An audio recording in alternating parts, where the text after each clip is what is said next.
What's going on, everybody? This is Randall Barnes, the founder of HBCU Pulse and the host of HBCU Pulse Radio, in the building with a very special interview. We got North Carolina A&T in the building. We got Oscar-nominated HBCU graduates in the building. We got Mr. Jordan Brown in the building. How you doing today, man? I'm doing great. I'm doing great. Yeah, that Oscar nominated, it's still crazy because it's very crazy to me still, because every time someone says it, I'm like, yeah, I worked on the team that was nominated for it, but everybody's like, no, you're nominated as well. Celebrate it. I'm like, okay, you win. So I'm still trying to get used to that, but I'm very glad to be here. Very glad to be here. I love everything that y'all do. I appreciate it. And I'm just very proud of you. We're talking about it, just off mic, man, about all the things that you're doing, all the things you're making happen. So let's really just talk about that before we get into just the crux of the interview, right? So how does it feel? So you said that you're still trying to process that you're an Oscar-nominated HBCU graduate that worked on this Oscar-nominated project that was nominated for 2 Oscars, right? So how have you been processing that, and how was it on Oscars night as you were waiting to see what the result was? Well, first off, how was the nomination at all? I was just kind of like, I was very excited for the team because I've seen them work very hard on it, like a lot of Saturdays, a lot of Sundays, a lot of no days off, a lot of like eating Thanksgiving, but going right back to the work and kind of working on the project and all that stuff. And so it was nice to see that all that hard work paid off for them. And also it kind of motivated me and inspired me, because like it was always a dream of mine to make movies and to be in this film industry, and to know that not only that I'm in it now, but that I'm also working with amazing, talented people that, have been doing this for decades and just love it just as much as me. It was very nice to see. And Oscar night, I'm not going to be lie, I knew it wasn't going to win. We were going against 2 heavy hitters. Oppenheimer, when you're going against Oppenheimer, you got to just pick your roses and just accept it and just kind of clap. But just to see the movie still there, and just to be kind of nominated and with amazing movies, especially because 2023, in my opinion, was an amazing year for movies. I think it showed the importance of original movies and all that stuff. And so just to be among those, like Oppenheimer, Barbie, Poor Things, American Fiction, all of those movies, Past Lives, like all of those, it really put a smile on my face. It showed me that hard work is paying off, and to just accept it, because it will be back. It will be more on the way. Definitely. And I still think that although, the creator didn't win the awards in the 2 categories, being nominated for best sound and visual effects is still amazing. And that's still an Oscar nominated movie. I think that's the part we gotta really actualize that. That is an Oscar nominated movie. So that's still dope. Like when they write your name on the bio, Oscar nominated. Like, say I put Oscar nominated in the front. So that's how it works. I don't make the rules. Jordan, I don't make the rules. That's how it works. I am crying. Give it to my mama. Like, if compared to my mom and like my hometown church and A&T, like that's what they're gonna do. So at this point, I'm just gonna accept it and just give it to them. Hey, listen, at this point, your mom is Oscar nominated, mom. Like, you know what I'm saying? A&T's Oscar nominated, had an Oscar nominated student. Listen, you know how I go. Okay. That's literally, yes. That's like, thank you for saying that, because that's what it's going to be. That's what it's going to be now. And it's like, okay, all right, cool. Like, I can put my toe in it, and they're like, still Oscar nominated project. Alone. Hey, listen, at this point, it's Oscar nominated HBCU Pulse. I got you on here. You know what I'm saying? I'm Oscar nominated too. I'm special too. You know what I mean? So, you're in the room. You're in the room. Listen, we love it. We love it. So let's start with just your A&T experience. Speaking of A&T, because you said that you wanted to work in film and work in movies, and you chose North Carolina A&T as your HBCU. So what made you choose A&T as your HBCU? Oh my gosh, that's a perfect question. I actually had a counselor. Her name was Marshall Grant. I love her. I still talk to her to this day. And she was very adamant about showing us different colleges and different universities when I was a senior in high school.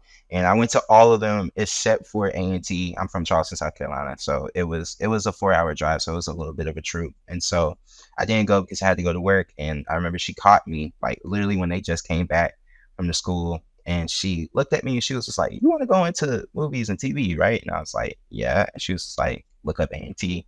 And I remember my first time, I was just like, I don't know, like I don't know what she's talking about. But then like I actually did my research, and I was like, okay, I see what they're doing. I looked at the alums that graduated from A&T. I saw Terrence J went there, and all that stuff. So I was like, oh, so it's like it's possible, you know what I mean? So it's attainable. They have some sort of a program that, you know, can do what I want to do. So I went there.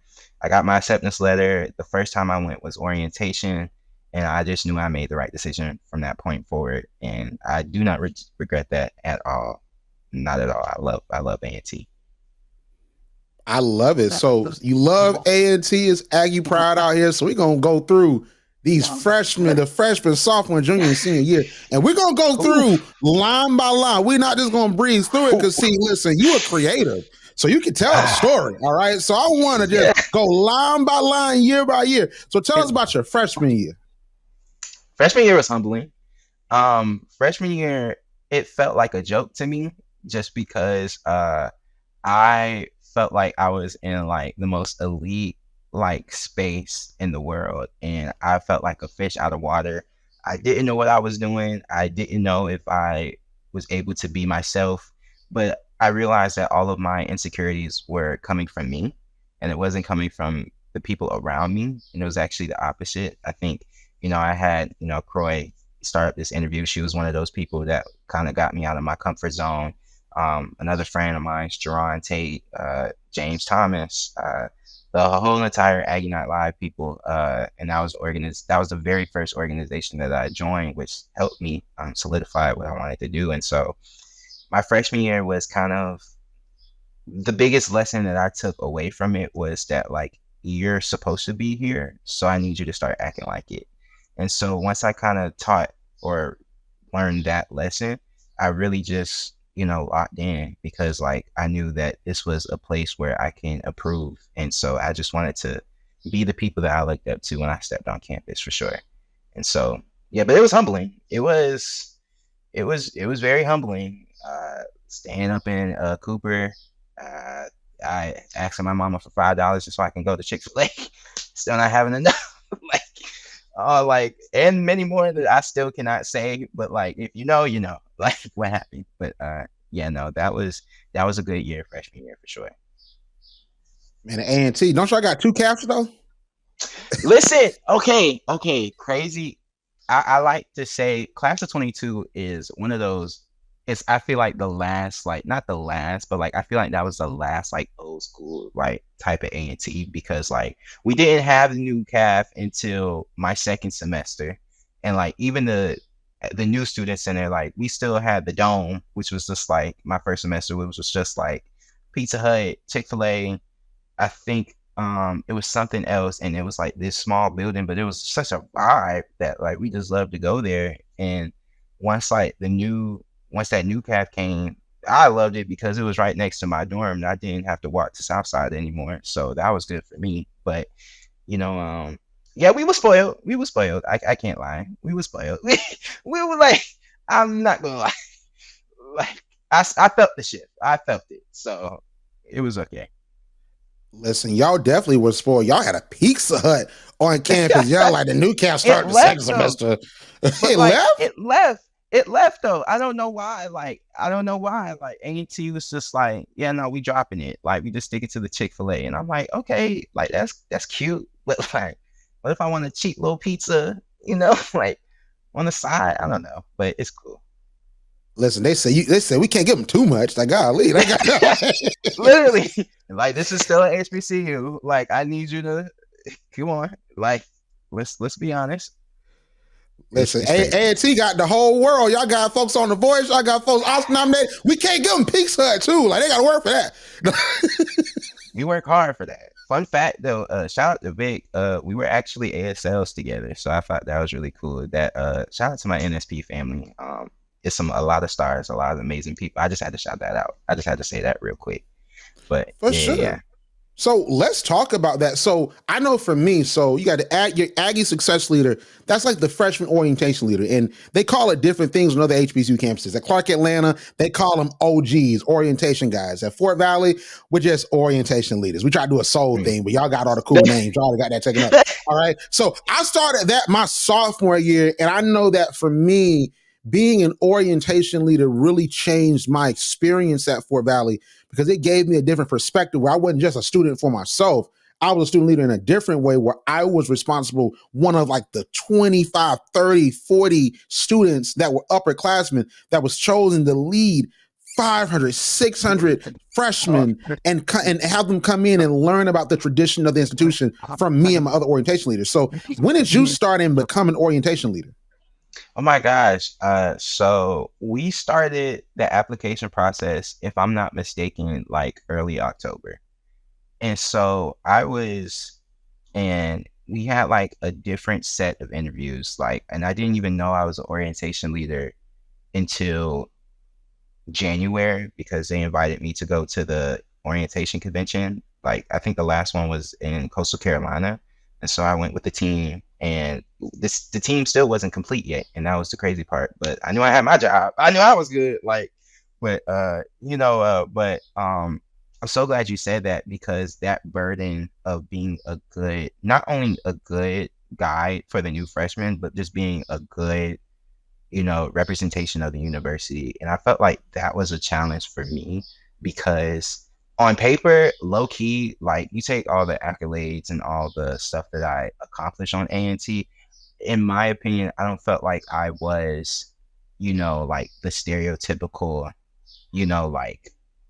face of a school. Like I was a little reckless, like I'll miss a class or two, you know what I mean? I wasn't, I knew I could do good, but like if I know I'm good, like I'll kind of be lazy a little bit, but and so I kind of had to snap out of that a little bit and just had to remind myself I needed to be the person that I needed, when I was a freshman and that I got when I was a freshman. So I was kind of blessed with that. And being an ASL leader, that actually kind of helped me, in my opinion, because it gave me opportunities to connect more. One of my film people that I am still friends with, so close, like to this day, we actually went to the NAACP brunch yesterday. She was a freshman when I was an orientation leader, and they was like, "Oh my gosh, JB does film," and she was like, "Ah!" And so we kind of linked up. Shout out to Kamaya Walker for sure, but it was a good practice in my opinion. It was amazing practice because it taught me how to connect well. It taught me how to put my best foot forward, and most importantly, it taught me to think of others that could be inspired or make them see themselves, because it goes back to when I was looking at A&T as a whole, and I saw Terrence J, and he was an alum, and me seeing that, okay, it's achievable. It's all about repeating that, and looking back at it now, I was a good I should have never thought that I wasn't a good example of being a leader at the campus because that's just blasphemy because I wouldn't have gotten the job if I wasn't a good leader for that. But yeah, I love that. And I think that the big thing when it comes to being an orientation leader is really the fact that you don't have to be perfect because you have some folks that come into these positions and they try to be perfect. And the thing that the freshmen like about us is that we're not perfect. We give them the real. Like we go through our experiences, because I know for me, I was different as an orientation leader because I didn't drink, I didn't smoke, I didn't party, but I was still cool in some capacity. They were like, what? He's still cool. He's still successful. That's wild. It was hard to conceptualize that. But I was like, this is the different side of it because you don't have to be like that. You don't got to be out there being something that you're not. You can sort of still be outside, be on the campus and do your thing. So what you said is so important because you don't gotta be outside of yourself to really lead these freshmen and show them the way. So I think that's amazing. But you talked about this in your freshman year. You talked about Aggie Night Live. So that's like an Mm. offshoot, a Saturday Night Live. You talked about that being a big part of your freshman experience. So tell us a little bit about that. Oh my gosh, I cannot wait to talk about Aggie Night Live. Aggie Night Live is a student-run organization that basically creates like live shows for the school. When I was there, we did it. My freshman year, it was kind of the first, if I'm not mistaken, it was the first year where we did a show in fall and spring semester, and so that was amazingly fun, like insanely fun. My first show, I was just an actor, and so all I had to do was act and on one skit, and I was perfectly okay with it. But the reception that I got from the crowd, from the audience, was so. It was so.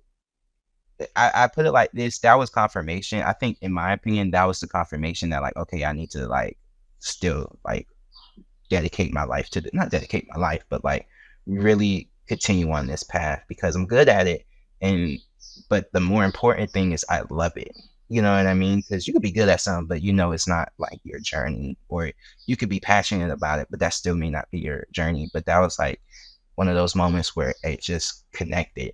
And sophomore year came. Well, let me not skip too ahead, but freshman year was just the base of it. I learned how to direct the first time. I was a horrible director my first time, and I wrote my first script. That was a horrible script too, a horrible script, but it got me to create and practice. And I think as a creative, it is very important to practice, practice, practice. You can't call yourself a writer if you're not writing. You can't call yourself a director if you're not directing. And it doesn't have to be a $20 million, film. Like the director Gareth Edwards, he directed The Creator, but he didn't do that. That wasn't his first movie, you know what I mean? So you have to start somewhere, and you have to learn, and you have to constantly work at it and be willing to improve. You can't just do it and think you're the best at it. I mean, you could think you're the best at it, but always know that there's room for growth. And I think that's what that first year at Aggie Night Live taught me for sure. So let's talk about your sophomore year. So I know that when it's sophomore year, you sort of get into the flow of what college life is.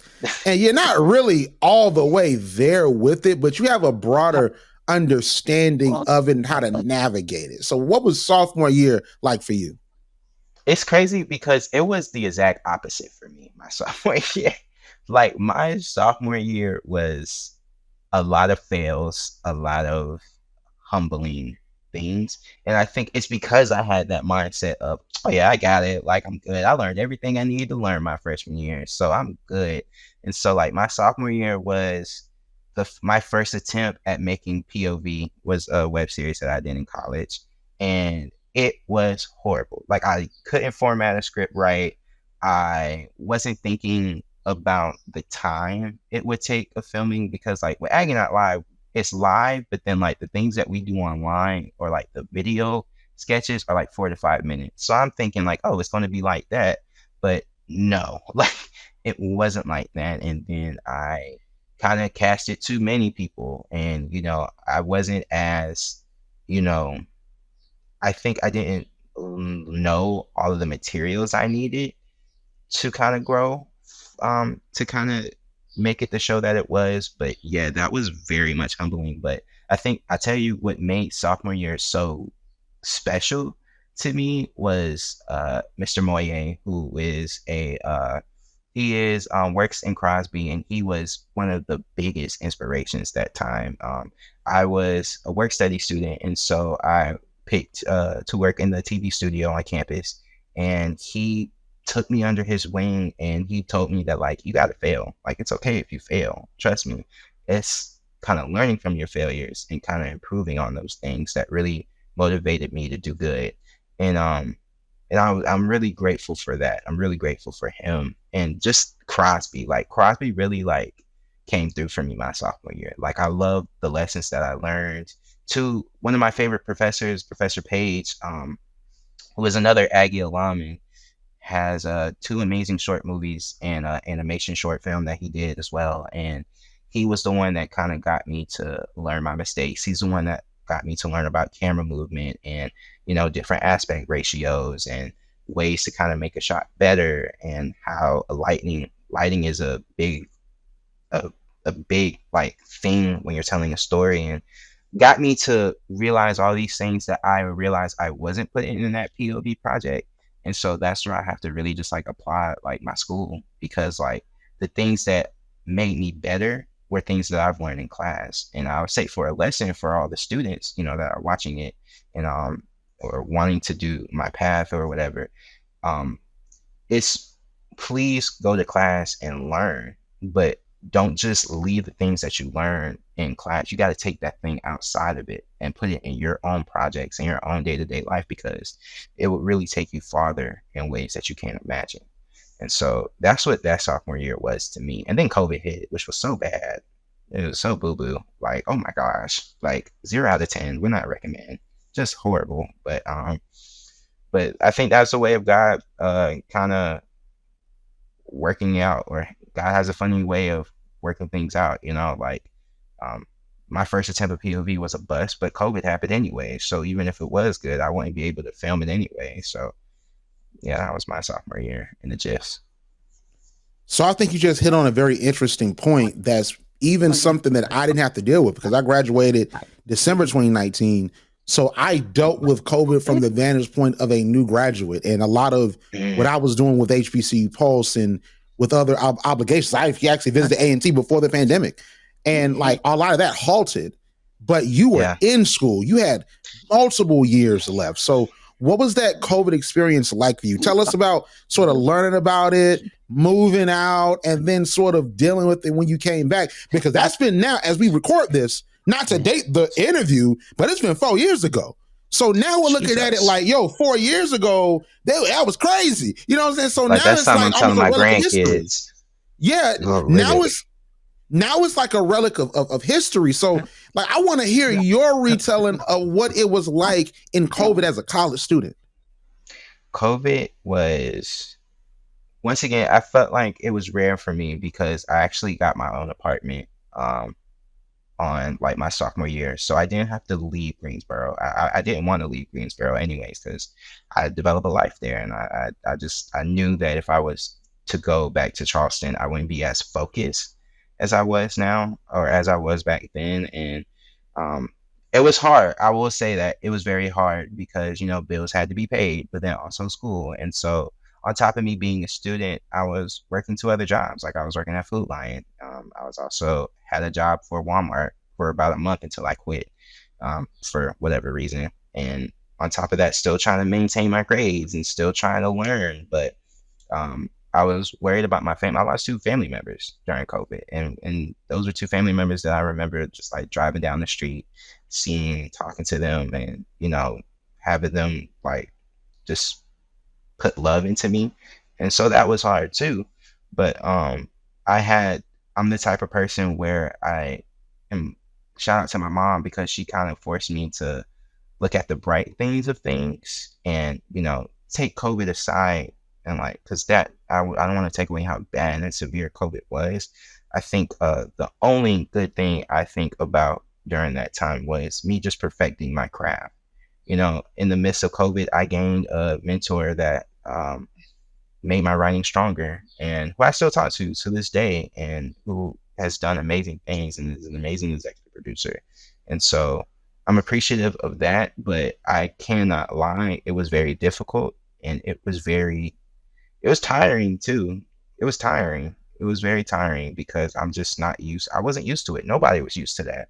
Like I'm used to being in class and learning. I'm used to being out on the field and writing. Even with Aggie Night Live, we couldn't do anything with Aggie Night Live. Like we couldn't film, we couldn't do anything. Like one of our other shows was canceled for the spring because of it. And it was a show that I was looking forward to. So it was a lot of losses in that. But you know, at the same time, I just had to look at the long game.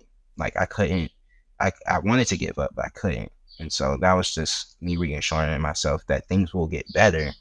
Hopefully this will pass. You know what I mean? And that was just the mindset that I had to develop. Seriously. Right. So you came into North Carolina A&T fall 2018. So you had your freshman year, no COVID. You had the start of your sophomore year, no Yeah. COVID, you got a chance to experience G-Ho, which is the greatest homecoming on earth, all these Thank different you. things like that. Yeah, Thank you. we gotta let it know because people hear that, they're like, what'd you just say? That it means Thank you. greatest homecoming on earth. It's called We are the acronyms, y'all. standard. We are the standard. We are the standard. Thank you.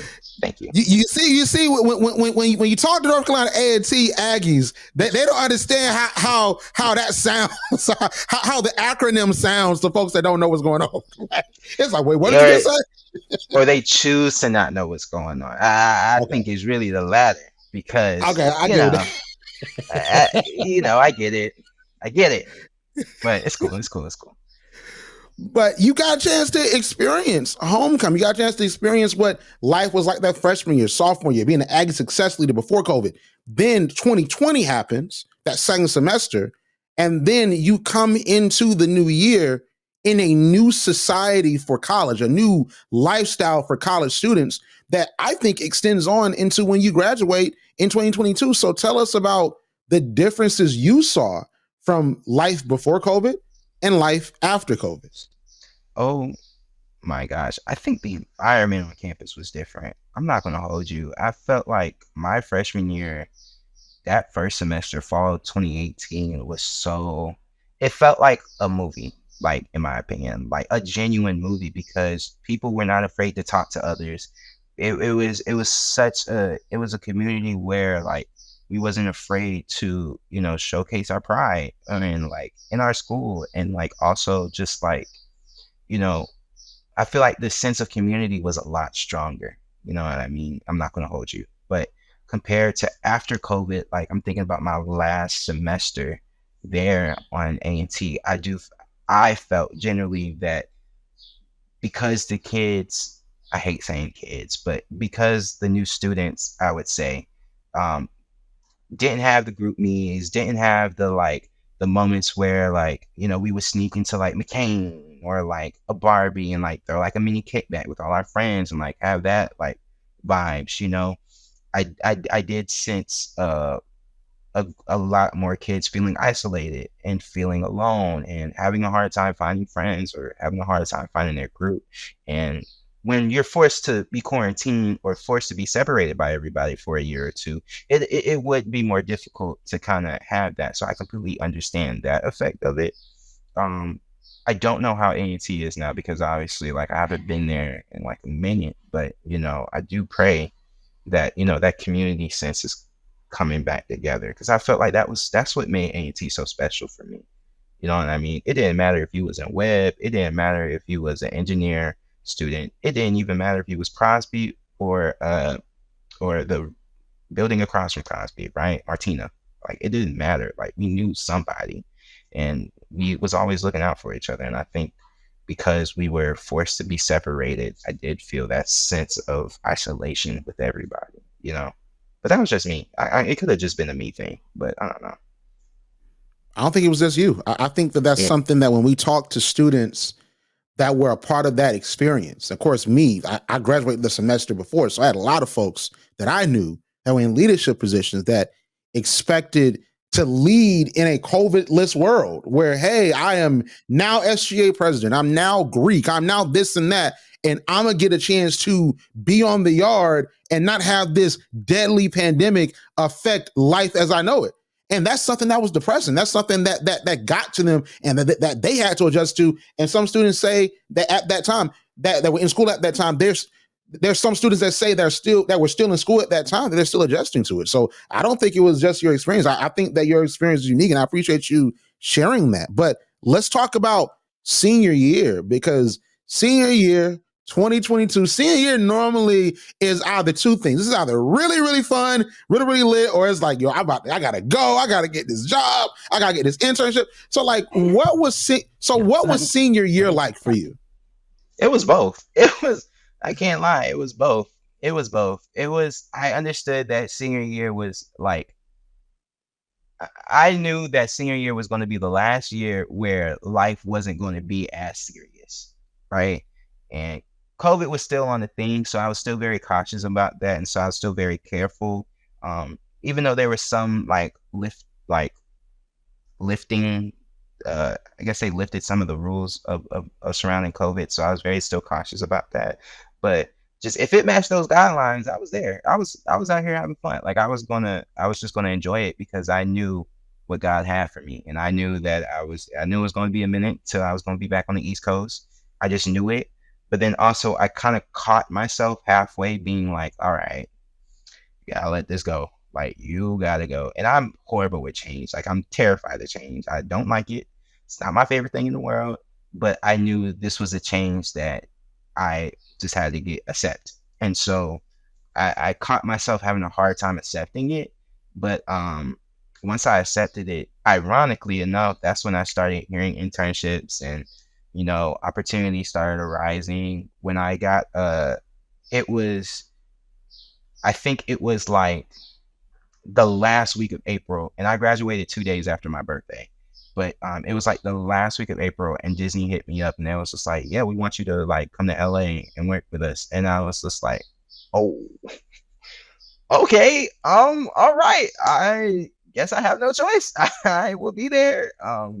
Get into the money, and like, let's do it. Like, let's do it all. I'm gonna do it." But I did cry just because I was like, "Oh crap! Like, I'm gonna be away from everybody, and I don't know, I don't know what I'm doing." But that was until I realized that my friend, my friend that I met as an orientation leader, she told me she also had an internship at Disney. So I was just like, thank God I'm not going to be alone. And so that was like my saving grace. But it was a both. It was definitely both, because I knew that once I got to the real world, as people say, things wasn't going to be the same. But I also knew that it was time for me to go. And despite me fighting and staying and being like, let me get another semester in, I was like, no. My friend said no. My mama said no. I said no.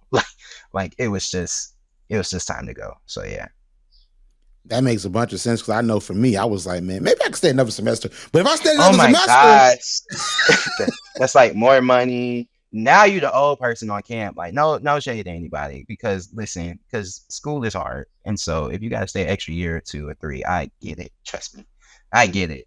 But if now you're the old geezer at a party and you like, I don't know nobody. And I just didn't want that for me. I didn't. yeah. And for me, I honestly thought about it myself. I'm like, should I structure my classes where maybe I can be in college in the spring, and then COVID? So I guess I made the right decision, just getting it done. Made Okay, the right choice. I'm telling you. Once I got that Disney acceptance letter, I was like, okay, yeah, no, let's leave. Let's get out of here. Like, we gotta go. We gotta go. LA I is calling. love it. Hey, listen, when it's time to go, it's time to go. And that's the big thing. Whereas like a lot of folks, when you graduate, you don't really know what's next. And I think that's something that follows us when we get to this age. Like I'm 27, and got the business thing going, all this different stuff. But personally, sometimes I don't know what's next or where things are going. And I think that's something that we all go through at a certain age around the time after we graduate college. But you really started to work and started to grind. So before we talk about the creator, I want to talk about HBCUs in LA, because that's one of the signature Ah, programs. That's one of the signature programs in I HBCU love life. that. And actually, last year, I spoke with Miss Stacy Milner, who she's over HBCUs in What? LA. Yeah, Ah, yeah, I love Miss Stacy. I was yeah. just talking to her Friday, and she was congratulating me and kind of helping me. And I say this, HBC in LA is one of those programs where they say what they are. You know what I mean? And one of the best things and most beautiful things about that program is how they don't just give you an internship and they leave you alone. They keep up with you. You know what I mean? They still give us opportunities. They still post job offerings for us. They're still very adamant about making sure that we're staying connected with each other, because Issa Rae said an amazing quote that it's not about networking up, it's networking across. And HBCU in LA is a true embodiment of that. You know what I mean? Like if it wasn't for my connections at HBCU in LA, I wouldn't have been at the NC in NAACP brunch yesterday, learning and listening to amazing people that's in the industry talking. Same thing with some of the jobs that I got, you know what I mean? After the creator, I wouldn't have gotten it without HBCU in LA. And I cannot stress how good of an organization that is, because I think the most important thing that HBCU in LA teaches us is our worth. There, I work in the entertainment industry, and the entertainment industry is brutal. I can't stress that enough. There's going to be some people that will question your worth and question your worth ethic. They will look at your resume and all your accomplishments, and they'll spit on it. And I think what made HBC in LA was so beautiful is they told us, or they encourage us to,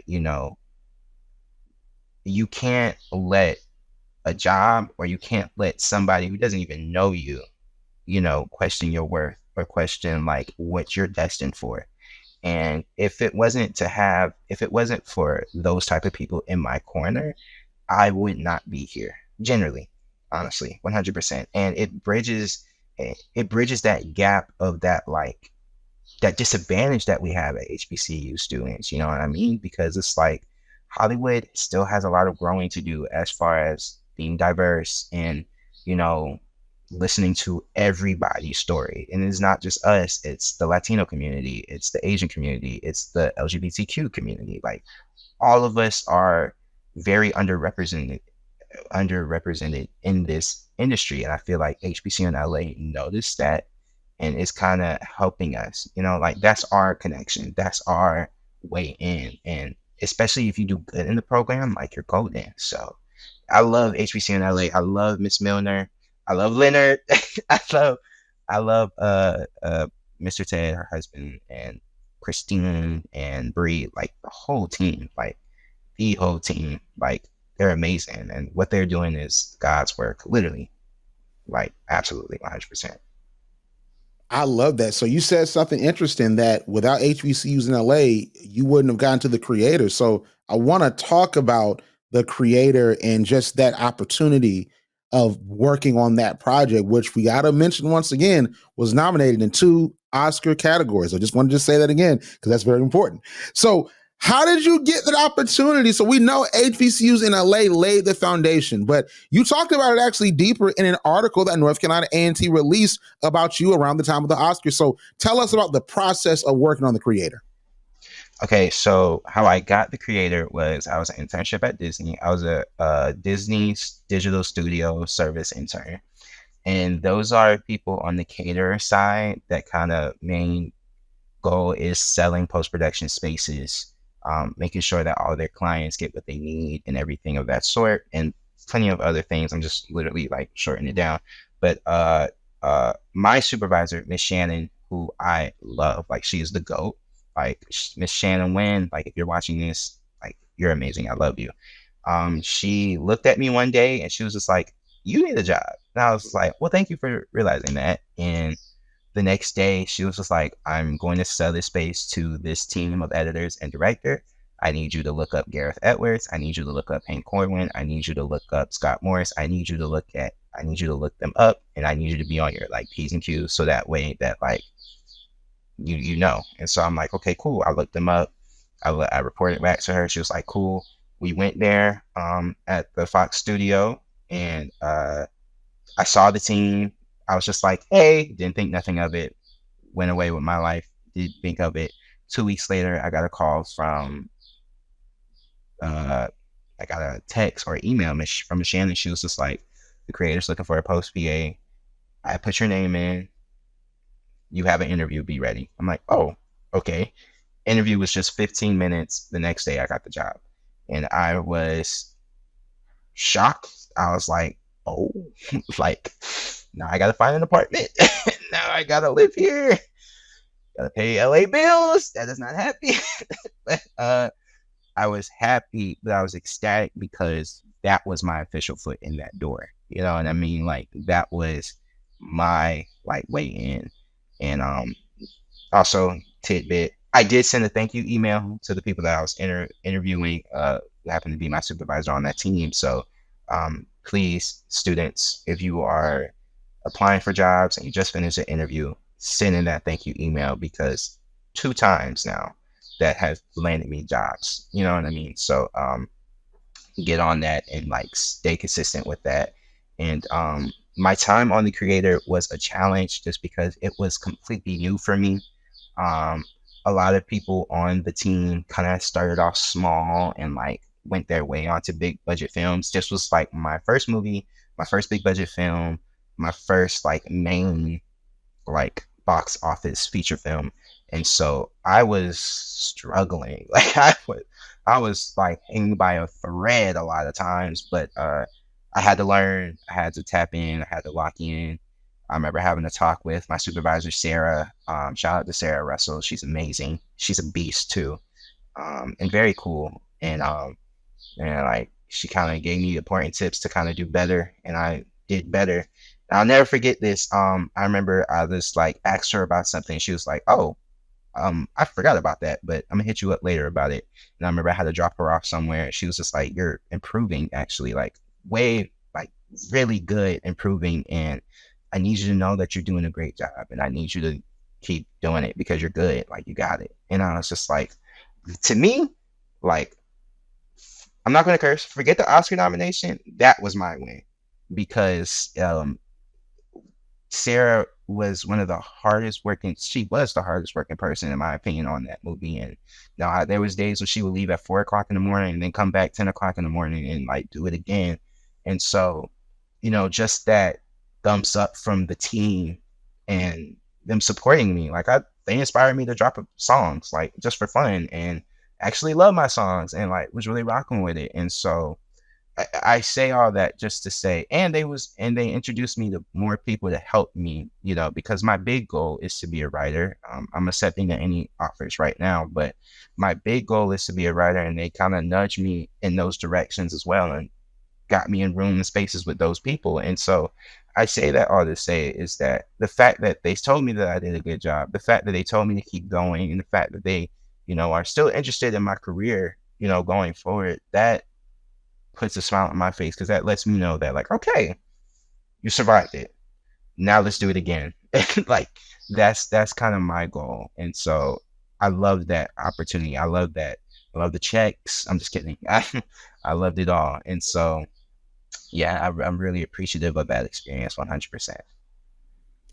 So I got to ask you this, because when it comes to the Oscar nomination, for real, like 2 Oscar nominations, Best Sound and Visual Effects at the 96 Academy Awards.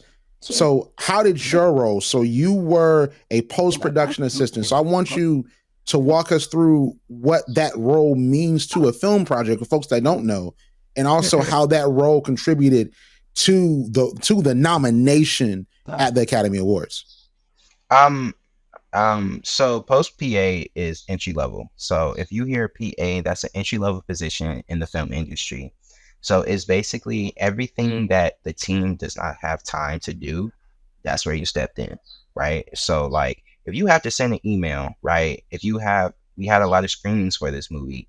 And so I would have to send emails to every single guest, get NDAs from every single guest, check in every single guest, make sure that they're good, make sure they have the map of the screening, all that stuff. And that was just like a light thing that we did, right? Sometimes it's something as small as, yo, can you pick this up for us? And I'm like, okay, I'll do it, yada, yada, yada.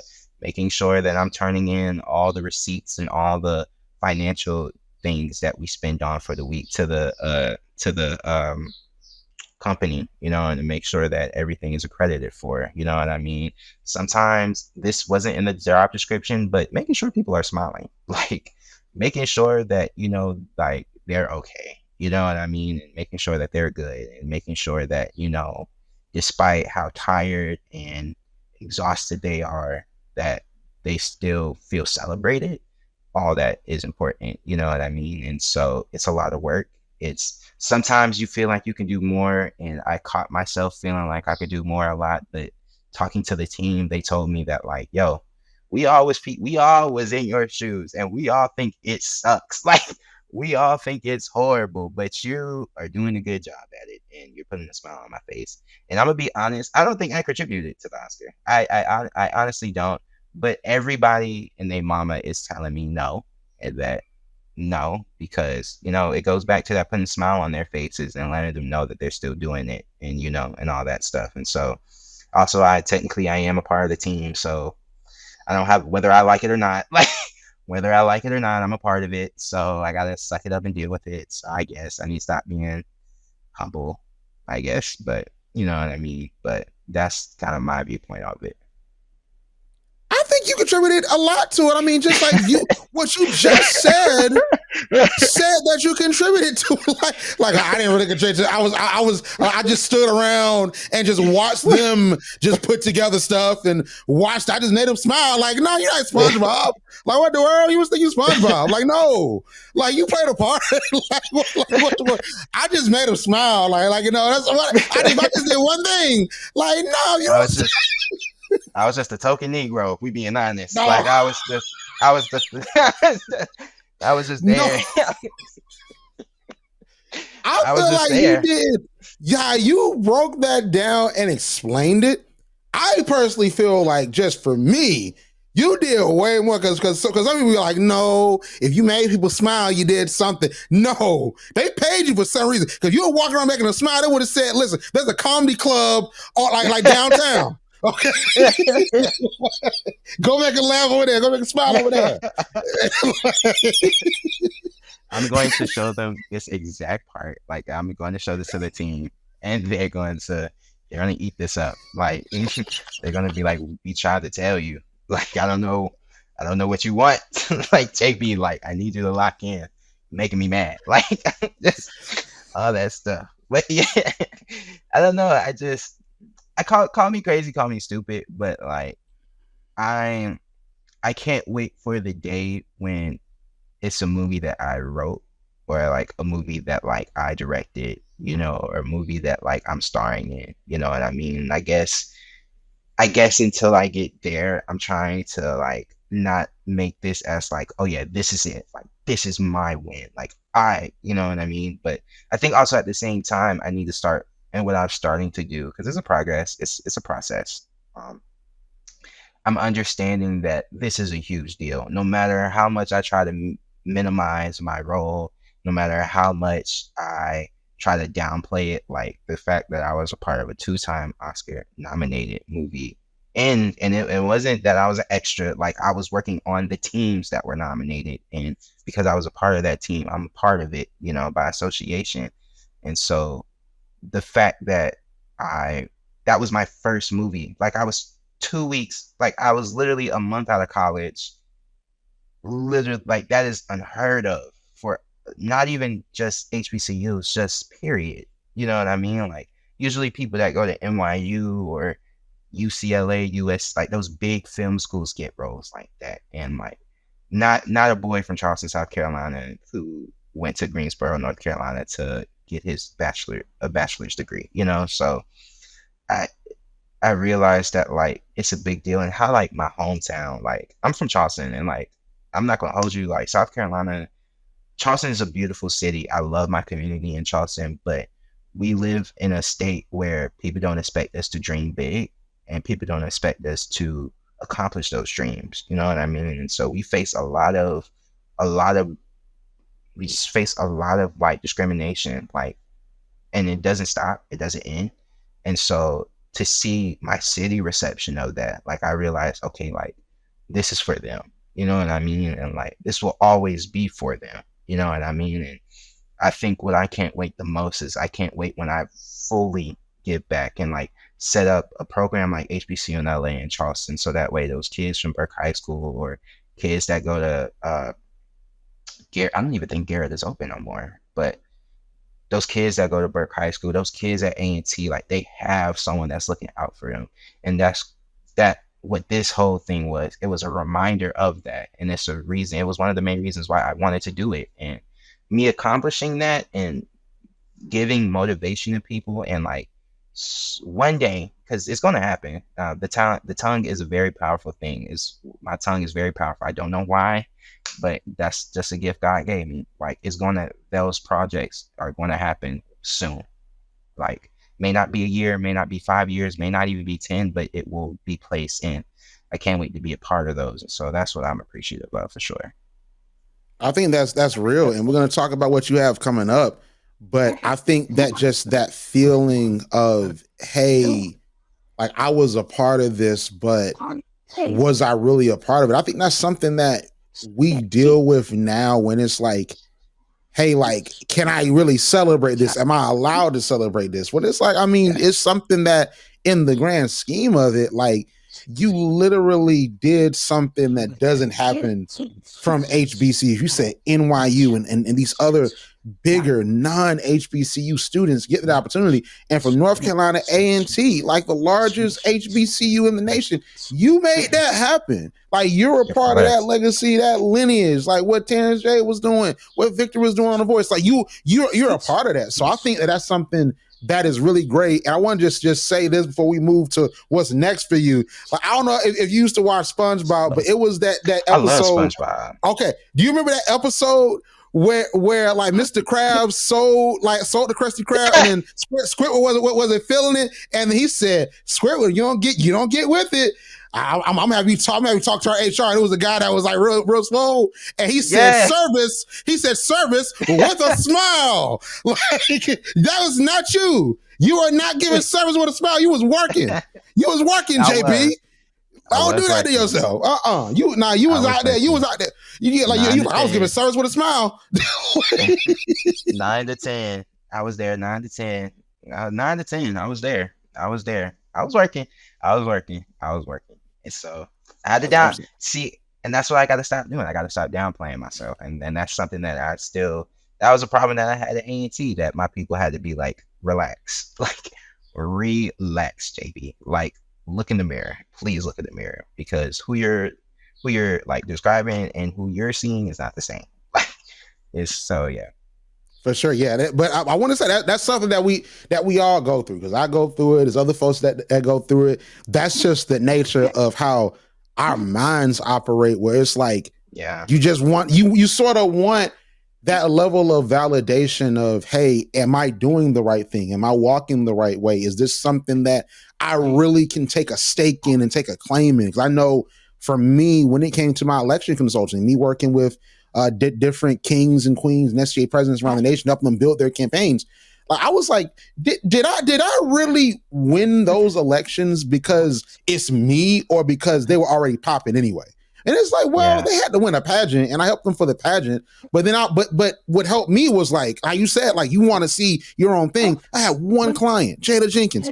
Like we worked for that, and she got. And I'm like, you know what? Maybe I do play a part in this. Like maybe it's something that I am a part of, and it actualized every other element of the work that I did. So I think that's something that's important as we move into that next chapter for you, because I think that you gonna get that real soon, because you're already working. You're already gonna be like, well, I mean, I did this documentary, about voting. So I mean, I must be pretty fine. You know what I'm saying? It might be Oscar nominated too next year. Who knows? You know what I'm saying? Like at this point. So let's talk about it. Let's talk about what's next for you, because 2024 is an election year. All right. It's a lot of scary stuff going on in the world. And you said, you know what? I was just on The Creator, and now I'm going to be the creator of a documentary about voting. Okay. So tell us about that. Tell us about your project coming up that's really pivotal to what's going on this year. Oh my gosh. I'm working with Miss Becca Finley, who actually gave me my first creative opportunity in Charleston, which is a full circle moment in her new nonprofit organization on releasing a documentary project about kind of young voters and the importance of voting. It is part-time for me, but I am serving as a writer on it. And so I love the project because it's like what you said, not only are we in an election year, but it's a lot of crazy things that are going on right now. And I feel like I think this country does a good job of kind of minimalizing other form of elections and only focusing on the president, when a lot of the laws and things that we really want to fight for start in House of Representatives, the Senate, like all these other different aspects of the government that a lot of young people do not know. And we're really pushing for young voters, because I think my generation, We have a lot of beautiful ideas, and I do believe that we we've experienced a lot at a young age. We normalize school shootings. We we've seen women rights get taken away. We're seeing discriminate black kids get denied for schools and opportunities based on the texture and stylings of hair. And so I feel like we need to really do our part in this, because we're backtracking as a country when, if we're so-called the best country in the nation, then our laws should resemble that. And I don't think they're doing that right now. And so I really love this project. I really want to encourage us to vote. And I'm really excited for it. I'm really excited for the final product. Um, yeah. I love that. I love it a lot, for sure. I think that that's very important because like a lot of times voting is minimalized. And I think that a lot of our issues that we go through and that we confront and that we're upset about is because of a lack of understanding of the system. It's not even a lack of understanding that goes to, oh, this is why it's not being done, but this is how it is done. How to codify a law, like how to make sure things pass in the House and the Senate, how to actually advocate, how to make it where, hey, like the gubernatorial race matters, like your mayor matters, your local representatives matters. Like It matter because that's where it starts.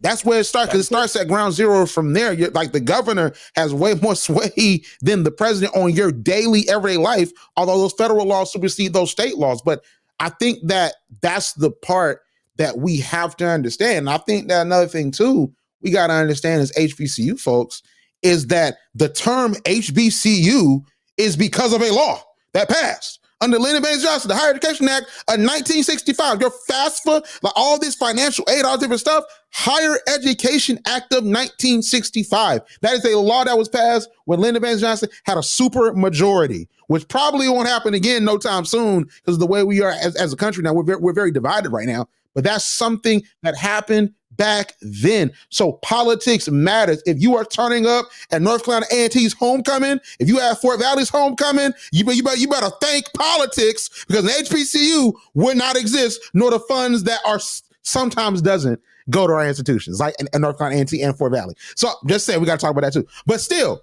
that's something That's a political act. So I think what you're doing is very important when it comes to that. And I appreciate you taking on that responsibility, especially in a year such as this in 2024. It's a lot on the line that folks don't even understand because they're thinking about one race. It's across the board, a lot that's on the line. Absolutely.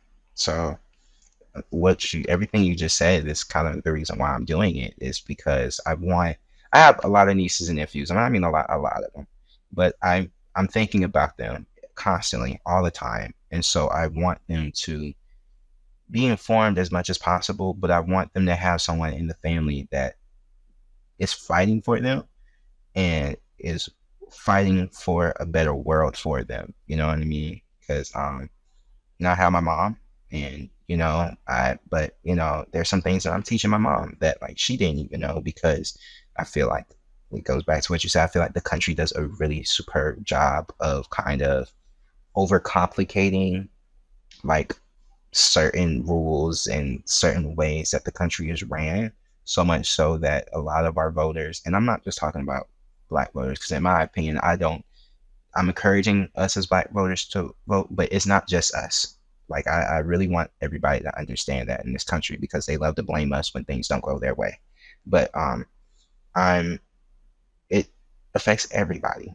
It because a lot of us in this society just don't know how this government works, and because we don't know how the government works, we just choose not to participate in it. But then we are so frustrated with our government because it's not aligning with what we want as a country, as a society. So I'm very excited for this, and yeah, I'm just very excited for it. So yeah, listen, we're excited for it too. We can't wait for that to drop, because listen, when that drops, the world gonna change. I'll tell you that much. When they see this documentary, they gonna be like, you know what, we gonna go vote. You know what I'm saying? Like they're gonna be like, you know what, I wasn't gonna go vote, but I'm gonna go vote. Like, you know what I'm saying? Right when they see a documentary, you gonna make that change. You feel me? So listen, that's the goal. That's the goal. Listen, that I think that is an amazing goal, and I think it's something that's very important. But even outside of that documentary, like what else do you have coming up? Like you working on some stuff? You got some projects you're a part of? Like what other stuff you working on? Okay, so I can't talk about it. It's not next to everybody. It's just me working with some friends on something. That's all I'm gonna say on that. I do want to focus more so on music. I love music. I think it's fun for me. And so I'm kind of deciding what I want to do with that. I will use this as a way to let when the film industry wants to pick back up in terms of full shows and features, I will be here. I will be waiting with my resume and my smile. And if you want to buy my script, that's even better. But baby steps, baby steps. We'll get there. We'll get there. But yeah, those are kind of things that I'm working on right now. I will say this too. I am working on a short movie with a good friend of mine, Kamaya Walker. Please be on the lookout for that very soon. She is very talented, very just a very beautiful spirited person, and I'm very excited for people to see that as well. But that's all I can say. That's all I can say. Listen, I get it. Listen, one thing we learn at HBCUs is discretion. That's the favorite word of HBCUs. Discretion. It's two words that HBCUs love: illustrious and discretion. Because I did put illustrious on my resume. I did put it on my resume, and proud of it. We'll do it again. We'll keep doing it. So what you telling me is that illustrious and discretion transfers to the entertainment industry? What you telling me? Oh, that's like the basis. That's the basis. If you don't have discretion, you don't have a job. You do not have a career. You don't have it. The whole time, my mom didn't even know what the movie was on. She was like, "What you working on?" Something. Just something. But you can come, but just working on something. Man, listen, like sometimes you can't even tell yourself. You're like, wait, what am I doing? You know what I'm saying? Like that's what I don't know. They paying me though, so I guess I'm gonna keep going. So I'll find out eventually. Man, you learn about the Oscars. You like, oh, that's real cool. Oh, I'm nominated. Oh, that's cool. The creator got nominated. Oh, I worked on that. Okay, cool. Shout out to them people. Shout out to them. You gotta have discretion with yourself sometimes. But listen, Jordan, amazing interview, man. Really proud of you for all the stuff that you're doing. So one last thing before we go, tell everyone where they can find you on social media. Oh my gosh. On Instagram, you can find me on Drexel18. That's a weird name, I know. Shout out to Maya Washington for that name. But it's JRIXXLE and then 18. And so that's how you can find me on Instagram. You can find me on LinkedIn at Jordan Brown. I got the Afro picture, and you can do that. I don't want to give y'all the Twitter. Twitter's kind of crazy. I don't be saying nothing for real. I just be mad at the world and just be on my activist stuff there sometimes. But yeah, no, that's where y'all can find me. Stream my EP though, and give me some pointers. What I should do. It's called 512 by Drexel. Same name without the 18. Really would love for people to listen. It was my very first musical project, so I know I have room to grow. But I love that project. I think it's very cool. So yeah. I love it. I love it. Listen, make sure to go stream the music. Make sure to go check out the creator if you haven't already. Make sure to go check out the new Voting movie that's coming out. That's coming from Jordan. And man, pretty soon it's gonna be Drizzle featuring Drake. Okay, that's what's gonna happen. Oh, yeah. The day that Canadian hits me up, that's gonna be crazy. Not that Canadian. Oh my God. Not that Canadian. Not that Canadian. That's gonna be crazy. I hope the paycheck good. I'm sorry. I'm so. all I would say is not if he's still with Birdman. That's not going to be. If he's still with Cash Money. If he's still with Cash Money. If you still with Cash Money, Joy, you getting some daps and say good luck. I'm getting a handshake, a shout out, and maybe a free shirt. Maybe. Man. Like listen, if he's still with Cash Money, you getting free tickets to Dreamville at this point. Like, wow. you going to the next concert. Okay. He gonna be a fan with J. Cole and Drake in the crowd. Maybe getting a shout out. Row 116B. This is just jokes. I ain't crazy. This is ridiculous. Man, listen, man, Birdman go pull up me like Drewski. Let me stop. You know what I'm saying? Please, like, no, you laughing, but that's serious. That man came with a SWAT team. That's the real deal. That's scary. Oh my God. I love it. I love it. But man, Jordan, thank you for coming on, and listen, continue just to do your work, man, to spread your light and just really continue to grow your career. You put it on for North Carolina A&T, but you're also putting on for all HBCUs and everything that you do, man. So really appreciate you for coming on. You're listening to HBCU Pulse Radio. Like what you hear? Yeah. Subscribe to HBCU Pulse Radio on Apple Podcasts, Spotify, or wherever you get your podcasts. Also, head to hbcupulse.com to stay up to date on what's going on in the HBCU community. Thank you for listening to HBCU Pulse Radio.